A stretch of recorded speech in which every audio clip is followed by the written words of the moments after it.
గోరువంక వాలగానే గోపురానికి స్వరాల గణగణ గంటలే మోగలేలా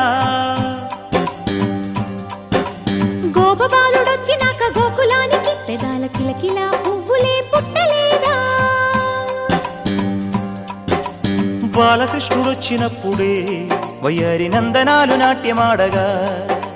వారసుణ్ణి చూసినప్పుడే వరాల వాంఛలన్నీ పల్లవించగా నందుడింట చిన్న